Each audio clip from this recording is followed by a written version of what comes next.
nasta'in wal 'aqibatu lil muttaqin wa la 'udwana illa 'alal zalimin. Terima kasih kepada pengacara majlis yang dihormati Yang Berhormat ahli-ahli mesyuarat kerajaan negeri, yang dihormati ahli-ahli lembaga pemegang amanah Yayasan Terengganu, Yang Berusaha Pengarah Yayasan Terengganu, Yang Bahagia Datuk Haji Muhammad Kahar, Datuk Haji Abdul Kahar bin Abdul Latif, Pengarah Pejabat Pembangunan Persekutuan Negeri Terengganu, pegawai-pegawai Yayasan Terengganu, pegawai-pegawai pendidikan daerah, para pengetua-pengetua yang diraikan semua penerima anugerah serta hadiah kecemerlangan SPM, STPM dan STAM, seterusnya para ibu bapa yang dihormati sekalian. Hari ini walaupun saya masih lagi demam, tapi saya masih akan bercakap dengan kadar yang lebih lama daripada ucapan biasa saya di tempat-tempat lain. Alhamdulillah, kita dapat bersama-sama pada hari ini bagi meraihkan penghargaan dalam program yang sudah tentu sangat besar arti dan kesannya kepada semua penerima, kepada ibu bapa dan kepada negeri Terengganu. Kita ada Majlis Anugerah Pingat Emas Yayasan Terengganu kali yang ke-44. Kita ada hadiah kecemerlangan SPM, STPM dan STAM. Dan kita juga ada anugerah sarjana bagi tahun 2025. Alhamdulillah, secara keseluruhannya negeri Terengganu kita telah mencatatkan keputusan yang cemerlang dalam pelbagai peperiksaan dalam negara kita. Keputusan yang sangat signifikan setiap tahun meningkat. Tahniah kepada semua pihak.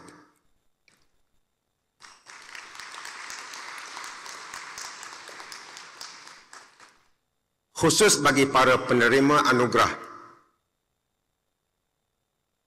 yang akan disebut namanya pada hari ini, episod pada hari ini adalah merupakan suatu permulaan sebuah perjalanan. Kepada semua yang hadir, tahniah setingginya dari saya seikhlas dari lubuk hati saya. From the bottom of my heart and with the deepest sincerity of my soul, iaitu kepada semua penerima anugerah. Pada semua penerima anugerah hadiah kecemerlangan, tahniah kepada ibu bapa dan guru-guru yang turut sama berpayah merasai perjuangan anak-anak, anggota keluarga yang memberikan dorongan, pihak Kementerian Pendidikan dan Jabatan Pendidikan yang sentiasa setiap masa mencari jalan dan usaha bagi meningkatkan pencapaian anak-anak dalam negeri dan dalam negara kita. Dan tentunya pihak Kerajaan Negeri Terengganu dan Yayasan Terengganu yang berterusan saban hari dan saban tahun menyaksikan keunggulan rakyat negeri Terengganu dalam bidang pendidikan daripada dahulu sampai sekarang. Terutamanya dalam suatu perjalanan untuk menjadi insan yang berguna dan mampu untuk menyumbang kepada negeri, pada keluarga, kepada negeri, pada masyarakat, kepada negara dan kepada ummah. Hadirin dan hadirat sekalian, ia benar bahawa kita semua telah menghadapi puluhan peperiksaan atau ujian dalam perjalanan ini. Sejak di awal usia belajar, di saat mula mengenal huruf dan nombor, sehingga mampu membaca, sehinggalah sampai kedudukan ke hari ini. Puluhan jenis peperiksaan, ujian, lisan, bertulis dan sebagainya.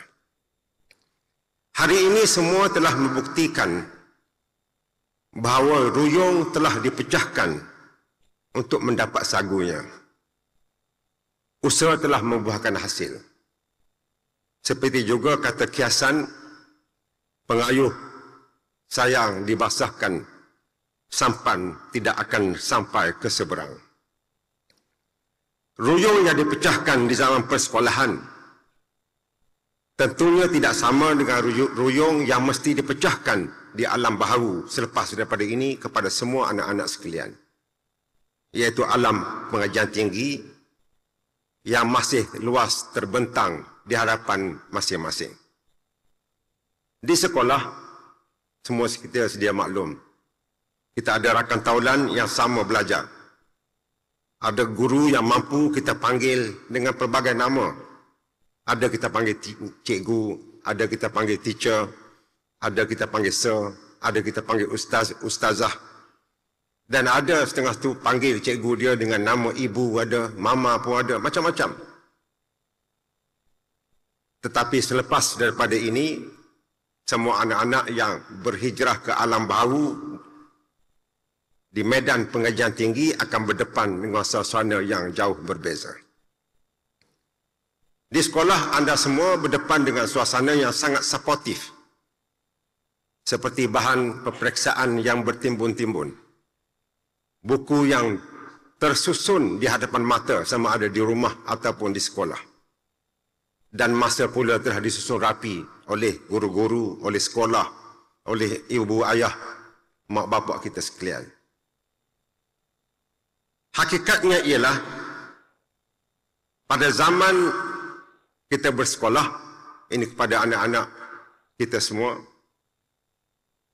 untuk memecahkan ruyung itu ada yang mengajar kita, membantu dan turut bersama dengan kita untuk memecahkan ruyung. Dan ada pula yang mengajar kita bagaimana untuk menikmati atau mengambil sagu ini untuk digunakan atau untuk dimakan. Proses daripada awal sampai akhir memecahkan ruyung untuk dapatkan sagu ini dibantu secara bersama oleh semua pihak, kiri dan kanan, atas dan bawah. Di sana ada pula yang membantu dan membawa kayu yang siap sebagai pendayung di sampan. Tinggal hanya kita naik sampan dan menggunakan tenaga muda untuk mendayungnya. Ini forget about the past. Itu telah berlalu. Apa yang ada sekarang ini ialah kita nak duduk dan kita lihat di hadapan kita. Ini bukan kepada mak ayah ni, kepada anak-anak, para pelajar yang meneruskan perjuangan mereka. Bermula daripada hari semalam, minggu lalu dan bulan kemarin, semua yang ada yang sama seperti di alam sekolah tidak lagi ada di hadapan mata semua. Ruyung mesti dicari sendiri untuk dipecahkan. Mencari ruyung pula untuk mendapat sagu tentunya tidak mudah. Apatah lagi bagaimana nak memakannya, yang memerlukan kemahuan dan cara setiap di antara kita yang meneruskan perjuangan ini. Hadirin dan hadirat sekalian, terutama di kalangan para pelajar-pelajar,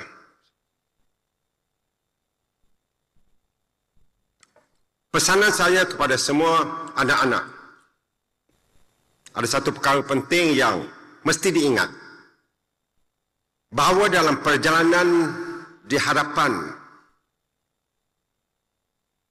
sepanjang 4-5 tahun yang akan datang ini, jalannya masih berliku dan akan penuh dengan cabaran. Ada manis dan pahitnya, Ada mudah dan sukar. Dan yang paling utama, bahawa perjalanan anda semua adalah masih panjang. Dan perjalanan ini bukanlah untuk orang yang lemah iman dan lemah semangat. Mungkin ada kata, hari ini adalah hari gembira. Fine, fair enough. Hari ini adalah hari kita merayakan. Kita merasa suka hati sangat gembira. Kenapa saya perlu sebut perkara yang berada di hadapan? Kerana saya tidak mahu hari kegembiraan pada hari ini apabila bergerak ke hadapan, kita tidak bergerak ke belakang. Dalam the history of time, dalam masa ini, perjalanan waktu tidak ada mundur ke belakang, bukan macam filem Back to the Future. Dia mesti di depan. Nak bergerak ke depan, kita tak boleh bergerak begitu saja. Mesti kita atur segala rangka kerja strategi supaya perjalanan ke depan itu adalah perjalanan yang boleh kita hadap. Dan kita boleh hadapnya dengan mencapai kecemerlangan sama seperti tuan-tuan, anak-anak sekalian hadap pada hari ini. Perjalanan di hadapan ini adalah merupakan suatu survival. Dan bukan, it's not just the survival of the fittest yang selalu disebut oleh orang. Term survival of the fittest ini adalah pandangan daripada Darwin, Charles Darwin.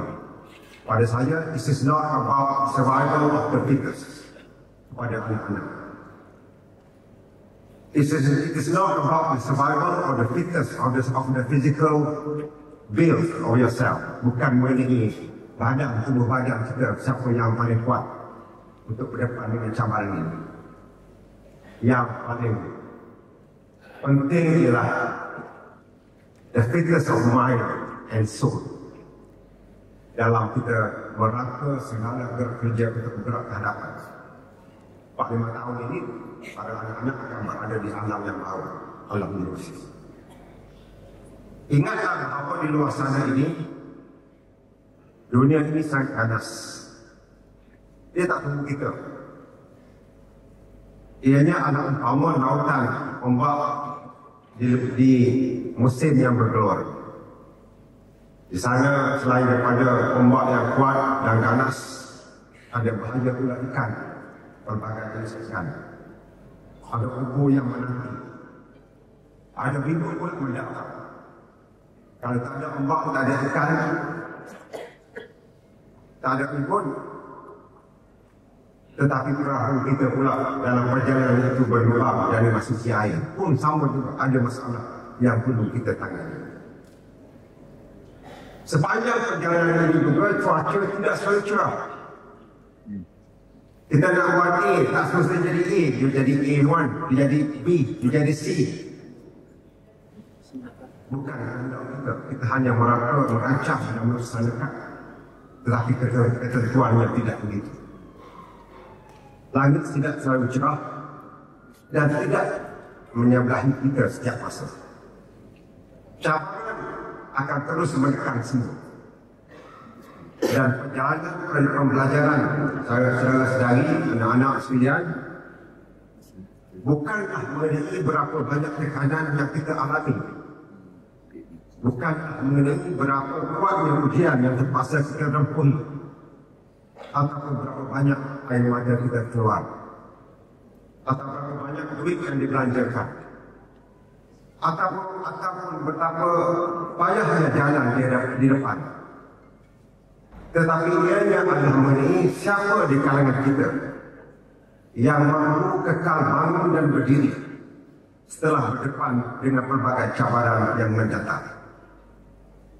Cabaran berdatang kiri kanan atas bawah berbagai cara. At the end of the day, apa yang dikira ialah bolehkah tidak kita sustain dengan segala cabaran yang datang ini. If we still can stand up and walk through all the problem that we are facing, saya percaya inilah antara resesi kejayaan kepada semua anak-anak yang menempuh alam baru di universiti nanti atau sedang sekarang. Mereka yang berjaya pada hari ini dan esok adalah mereka yang meneruskan perjalanan masing-masing dengan penuh keyakinan. You believe in yourself. Percayakan diri sendiri. Jadilah seperti air yang mengalir di satu terusan. Orang blok air itu letakkan embankment, letakkan ke tanah, tak beri air mengalir. Air ini tetap mengalir juga, dia pergi ke tepi. Letak tepi, sekat ke tepi, dia pergi ke tepi lagi. Macam-macam. Dia tak lah dia pergi pun, dia akan berkumpul banyak, dia akan melimpah juga. Itulah nature of yourself. Para pelajar, para anak-anak yang cemerlang, yang sepatutnya. Sungguh ramai orang di luar sana yang berjaya dalam sebahagian perjalanan. Tetapi tidak ramai orang yang berjaya sampai di keseluruhan perjalanan. Dan sudah tentunya sedikit orang yang sampai pula ke destinasi yang dicita-citakan. Dalam perjalanan ini kita akan bertemu dengan berbagai jenis manusia atau pelajar.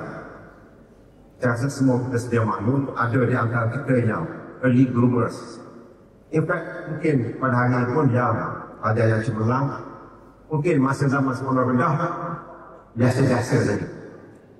Sekolah menengah baru nampak. That's what we call early bloomers. Ada yang late bloomers, iaitu yang cemerlang dekat sekolah rendah. Sekolah menengah pun cemerlang. Alhamdulillah, early bloomers. Sekolah rendah tak ke mana, sekolah menengah pun tak ke mana, di universiti boleh cemerlang. Yang itu kita katakan sebagai late bloomers. Macam-macam kategori manusia. Ada yang cemerlang di sekolah, tapi bila pergi universiti, kerana berdepan dengan cabaran yang lain, kita tak dapat menghadapnya.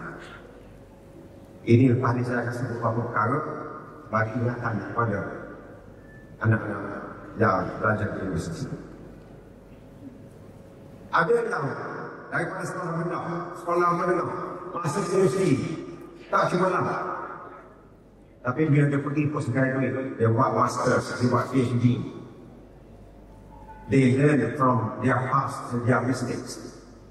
Belajar daripada kelemahan, kekurangan, apa jua perkara yang ada di belakang. Jadikan sebagai sempadan, jadikan sebagai motivasi untuk ke depan. Dia boleh percaya.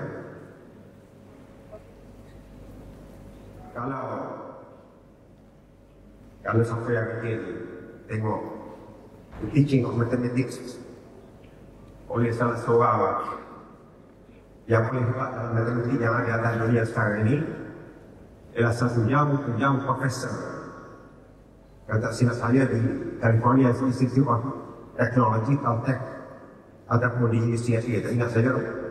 Seorang, it's a Chinese, the youngest professor, Professor Tao. Professor Tao asal daripada Australia. Masa di Australia, masa bersekolah, high school, dia fail subjek-subjek yang lain dengan matematik. Matematik sahaja dia boleh akses. Tapi oleh kerana he believed in himself, and the parent, keluarga dia, kesekitaran dia percaya pada diri dia fokus pada matematik sahaja. Sehingga menjadi one of the top 5, salah seorang di antara top 5 mathematician yang ada di atas dunia pada waktu ini, Profesor Tao.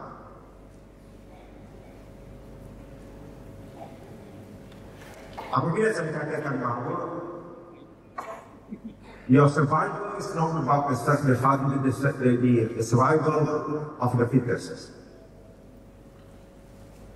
Saya buat contoh, saya pernah bertemu dengan seorang komando yang, ini cerita lain, tapi maksudnya sama.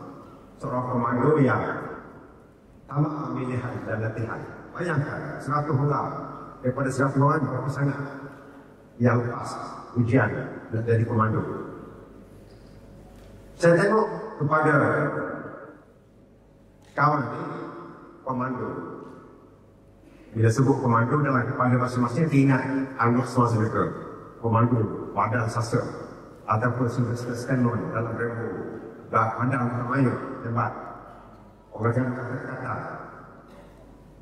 Terjumpa dengan Mama ni, seorang komando yang baru terpilih lepas ujian. Kurus je orang. Dia kata kawan-kawan ni tak ada yang semua baca dia. Saya pun confused. Ya, dia lepas. Saya tanya dia.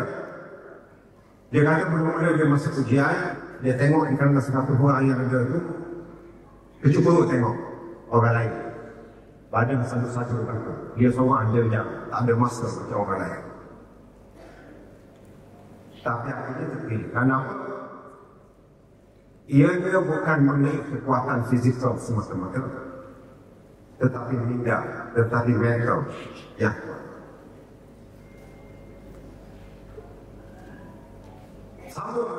Sama dengan anak-anak yang belajar di universiti. Mungkin kita rasa kita mampu berdepan dengan cabaran, tetapi akhirnya kekuatan mental belum kuat. Barulah kita boleh berdepan dengan apa jua cabaran yang mendatang. Dalam masa yang sama, ini tadi mesej kepada anak-anak sekalian. Ada juga mesej kepada rakan-rakan yang lain yang tak dapat sama dengan langsung pada hari ini. Termasuk juga kepada mereka yang tak berjaya mendapat apa-apa pun dalam STM, STPM dan STAF. Tentulah episod tidak berjaya mesej kepada mereka di luar sana. Episod tidak berjaya untuk mendapat apa-apa A ataupun apa yang diimpikan, apa yang tak dapat target sekalipun, ianya bukan suatu pengakhiran dalam perjalanan. Sekiranya kita terjatuh dan cedera, jangan sekali-kali terdetik. Jika kita gagal di mana-mana, langkah kita, tak kira zaman sekolah, rendah, menengah, ataupun di universiti sekalipun, jangan sekali terdetik bahawa ini adalah akhiran sebuah perjalanan. This is the end of me. No way. Jangan terdetik demikian. Dan sekali-kali tidak pantas untuk kita tewas mengundur dalam perjalanan. Bangkit kembali, kuatkan semangat dan terus berjuang sehingga mencapai cita-cita masing-masing. Hadirin dan hadirat sekalian, anak-anak semua, kepada yang akan meneruskan perjuangan di sesi pengajian tinggi, sama ada yang mana dia ini atau tidak, saya ingin merekaskan cabaran dan langkah yang perlu diambil di alam pengajian tinggi. Sekurang-kurangnya dari kacamata saya sebagai mantan pensyarah universiti, walaupun cerita itu cerita lama dan tak tidak pun. Antara faktor yang mempengaruhi prestasi di universiti, yang pertama, tabiat belajar dan strategi. Study habits and strategies. Setiap sajian yang diambil untuk melengkapkan pengajian, projek khususnya sama ada tutorial atau assignment, adalah lebih mencabar daripada apa yang kita hadapi di sekolah. Tak kira sekolah mana, akan lebih mencabar dan memerlukan cara belajar yang lebih efektif, study smart. Seperti pengurusan masa yang lebih baik, kaedah mengambil nota kuliah, disiplin belajar yang lebih tersusun. Di sana ada masa buat assignment. Ya, kita bersyarat, kita selalu bagi assignment ke ilmu kita. Dan menjadi tanggungjawab para mahasiswa-mahasiswa sekalian, ada masa mencari bahan untuk buat assignment, berbincang kumpulan kecil. Kalau tak boleh faham dengan orang, benar, kumpulan kecil. Dan ada ketika, and this is very important, ada ketikanya para anak-anak Jika berdepan dengan apa jua kecelaruan pertimbangan ataupun ketidakfahaman dalam pembelajaran, jangan malu untuk bertemu dengan pesyarat untuk mendapatkan panduan dan penjelasan. Walaupun tak ada orang panggil pesyarat dia mama ke ibu ke macam di sekolah lagi. But they are still human. Tanggungjawab masih lagi mendidik. Jumpa dengan pesyarat. Walaupun soalan itu mungkin soalan yang agak mudah, apa? Termasuklah cara untuk menyiapkan assignment. The way forward for your writing, for example, contohnya. Jumpa pesyarat, kalau tak faham. Jangan malu-malu. Dan semasa belajar, dia mesti jugalah perlu masa untuk membaca bacaan santai yang perlu diamalkan untuk menarik minat positif terhadap subjek. Subjek ini subjek baru. Subjek yang pada selera-selera tak pernah jumpa di alam persekolahan. Dan dari masa ke semasa, oleh kerana sistem pembelajaran di universiti, dia akan melakukan penambahbaikan. The main syllabus is still there, tapi dari segi bahan-bahannya akan melakukan penambahbaikan. Kalau orang bidang sains dan teknologi, because the advancement of science and technology is running so fast, maka berlaku benda baru itu. Jadi inilah, bagi pelajar juga harus cope up dengan latest development. Yang kedua ialah suasana pembelajaran yang berbeza tentang sekolah dan universiti. The learning environment. Belajar di sekolah, kita ada berapa orang di sekolah? 30 orang, 25 orang. Nasib baik sini. Kalau di Selangor, tuan-tuan, ya ada anak-anak sekolah di Selangor, dia tahulah sampai 40 orang satu kelas di sebelah Pantai Barat. Di universiti ada dalam kuliah yang kecil. Quite a standard lecture form. 50 orang.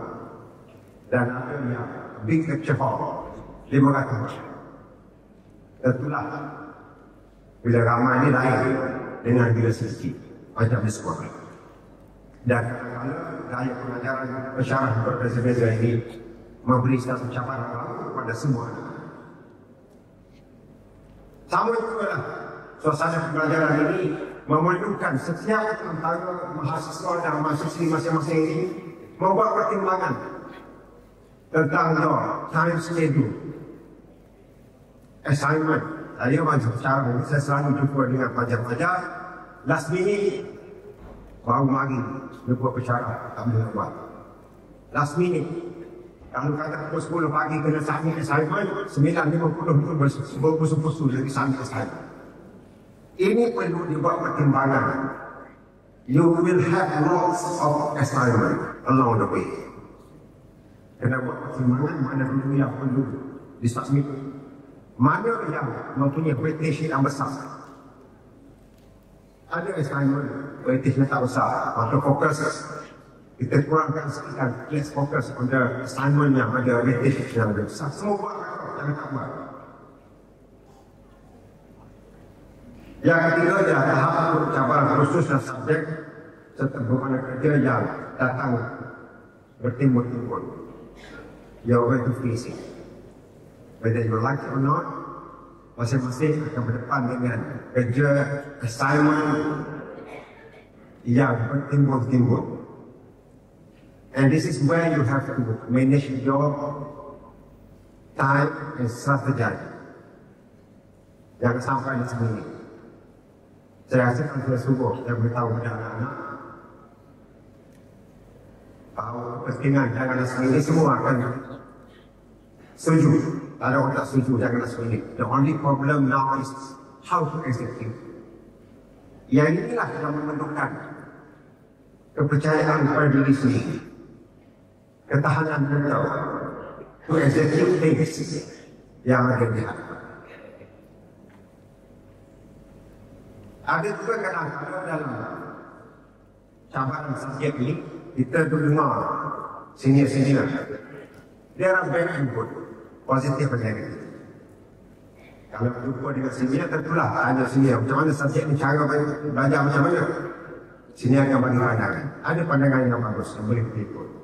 Ada juga pandangan yang kadang-kadang menyusahkan. Contoh, saya ingat lagi masa zaman saya mengajar dulu, and one the two subject yang popular yang saya mengajar dulu ialah thermodynamics and fluid mechanics. Dua subjek yang berbeza. Satu thermodynamics, satu fluid mechanics. Kalau tanya dengan senior dulu, bila jumpa dengan senior, ambil pesawat dia kata ada satu subjek thermodynamics. Senior mesti akan kata itu killer subjek. Macam zaman dulu lah. Zaman zaman ambil killer subjek. Kita masuk dalam 5%, 10% dalam kepala susah. Sehingga B thermodynamics ataupun fluid mechanics atau macam saya mengajar lagi advance aerodynamics yang berkaitan dengan aero. Semua kata killer subjek, tapi sebenarnya is here. Killer or not killer is here. You put yourself this in a killer subject dan 10%, 20% dah jauh berikan your ability. Dengar boleh daripada sini yang kata killer subject, but you have to believe in yourself baru boleh hadap semua ini. Yang keempat adalah sekali lagi minta maaf kepada beliau. Yang keempat motivasi dan faktor dorongan diri. Sebagian pelajar mempunyai motivasi yang tinggi, terutamanya pelajar dalam bidang yang diminati. Dan di sini jugalah peranan ibu dan ibu bapa dan guru-guru. Saya ada satu pengalaman bertemu dengan seorang bila saya pergi satu kedai makan di KL. Quite a good restaurant. Lepas tu, ya, mari chef saya itu kebetulan dia tengok saya, dia kenal. Dia datang sendiri, dia owner, dia manager dia restoran, dia bagi kad. Dia bagi kad kepada saya, dia tunjuk. Saya baca kad dia tu, nama dia, dan ada, biasalah orang sekarang letak di kiri belakang kan. Ada letak BSc, BA. Dia tulis MD, medical degree. So if you want to be a doctor, it is either you have MD, medical degree, or MBBS.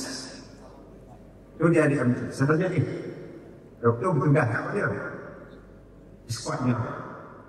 Dia kata, saya tak jadi doktor. Ni belajar doktor ni. Oh, let me explain. Saya buat degree perubatan. Sebab mak saya suruh saya jadi doktor. Saya dapatlah jadi doktor. Tapi sebenarnya saya tak jadi doktor pun. Saya nak jaga restoran kami sendiri. Quite good restoran lah, bukan restoran berjalan. Dan inilah dalam dilema kita. Sama ada anak-anak pelajar ataupun mana. Kadang-kadang kita paksa ada penekanan yang quite stressful for them. Langsung jadi sedangkan mereka tak ada minat. Dan this is the kind of thing yang kita kena balance. Memang susah pada zaman sekarang ini berbanding dengan zaman itu. Dulu ikut je, tak kisah. Tapi it's quite sensitive dalam waktu sekarang. Yang kelima, faktor sosial dan pribadi berdepan dengan cabaran bukan akademik. Kehidupan yang di universiti dan sekolah tentulah berbeza dengan ada perbezaan. Cabaran yang bukan akademik yang tidak kena hadap sama ada parent ataupun anak-anak ada pelbagai. Pergaulan di universiti, sama ada di college, di asrama ataupun di universiti di milik kuliah. Perasaan anak-anak ini. Bila dah umur dah berarti 21, 22, 23, 24, nak habis dah, next year nak habis. Masing-masing pasang anak-anak mereka. Minat awal tu, minat awal ni. Hati dan perasaan. How to deal with that? Especially parents and anak-anak. Ada yang bila tak kena cara pernah menunggu, itulah yang menyebabkan demotivated. Motivasi yang begitu pantas bergerak hadapan bila terkacau dengan benda-benda yang meruntun perasaan. dalam majnun ini boleh mengganggu anak-anak kita untuk bergerak ke hadapan. So how to deal with it? Setiap keluarga tak sama, setiap orang tak sama. Saya serahkan kepada ibu bapa bagaimana merumuskan hal ini pada anak-anak masing-masing. Selain daripada akademik yang berkait dengan khusus masing-masing, yang quite straightforward, subjek masing-masing, pembinaan soft skill dan kemahiran berkomunikasi serta berorganisasi juga amat penting pada anak-anak kita. Terlibat dalam persatuan atau kelab yang diminati, seperti kelab sukan, anak-anak negeri dan sebagainya. Dan di sini Yayasan Terengganu telah melantik bapa akad, ibu dan bapa akad sebagai pedesaan gerakan untuk membantu pada mahasiswa-mahasiswi di setiap penjuru di dalam negara dan di luar negara. Hadirin yang sekalian, my final point. Sebenarnya ada satu lagi aspek yang membimbangkan saya.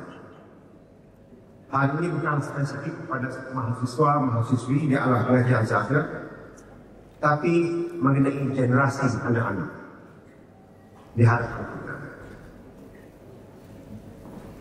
Dan generasi mereka yang akan masuk ke alam pekerjaan setelah tamat pengajian. Tak mungkin saya akan jumpa dengan para pelajar-pelajar ini pada hari ini, mungkin Allah Alam next bila kita boleh jumpa. Mungkin para ibu bapa yang ada pada hari ini adalah seperti saya, daripada generasi X, Gen X, iaitu yang lahir di antara 1965 hingga 1980. So we are Gen X. Kita akan berdepan dengan Gen Z yang lahir 97 hingga 2010, atau Gen Alpha yang lahir 2010 hingga 2024. Apa masalah dia? Cabaran ini senantiasa disebut oleh syarikat multinasional dan antarabangsa bila mereka bertemu dengan saya dalam kunjungan hormat atau perbincangan santai. Termasuklah ada kedutaan daripada luar negara bila bertemu dengan saya, this is a very question they will ask tentang generasi Gen Z, Gen Alpha dan Gen Beta. Bagaimana keadaan mereka? Yang saya gelarkan masalah ini sebagai kita berdepan dengan krisis ketahanan mental yang semakin kurang atas berbagai perkara. Maka lahirlah generasi yang mudah tidak perasaan, senang terguris, dan betulnya memberi kesan yang tidak kurang hebatnya kepada negeri dan negara kita. Ada syarikat multinasional yang jumpa saya beritahu, and this is not just about Malaysia, daripada Korea pun sama juga. Dia kata pekerja-pekerja baru bila marah sikit dia merajuk. This is not about yang belajar sendiri, tapi this is something yang kita fikir semua akan masuk dalam kerja. Bila marah sikit merajuk, nak berhenti kerja, hantar WhatsApp, nak healing dulu hari ini, besok boleh jumpa. And this is not just syarikat jasa, syarikat multinational. Syarikat yang berbilion pun sama juga. Even kerja engineers pun sama, accountant pun sama. Termasuklah daripada Korea, daripada Jepun, mereka kata generasi baru yang bekerja di dalam syarikat mereka, ini antara masalah yang melanda. Tak tahan, lemah sikit, lagi. Apa remedi dia? Saya rasa bukan dan saya hari ini nak cakap tentang perkara ini, mungkin lain kali, lain kesempatan, insyaAllah. Ini sekarang sama-sama kita fikir bahawa masing-masing dah bertanggungjawab untuk memberi ketahanan mereka dan ketahanan diri kepada anak masing-masing. Sama juga dengan saya, insyaAllah. Hadirin dan hadirat sekalian, akhir kata sekali lagi saya berakamkan ucapan tinggi tahniah kepada semua penerima anugerah atas kejayaan yang membanggakan. Ucapan terima kasih kepada Yayasan Terengganu, para ibu bapa yang dilantik, para ibu bapa dan ibu bapa akad yang dilantik, dan semua pihak yang sedang berusaha, persungguhan dan dedikasi yang ditunjukkan dalam jaringan majlis penganugerahan hadiah cemerlang pelajar pada hari ini. Dengan lapas Bismillahirrahmanirrahim, saya dengan ini merasmikan majlis penganugerahan emas Yayasan Terengganu hari ke-44. hanya kegemaran Presiden Institut Islam dan anugerah Sarjana tahun 2025. Sekian wabillahi taufiq wal hidayah. Wassalamualaikum warahmatullahi wabarakatuh.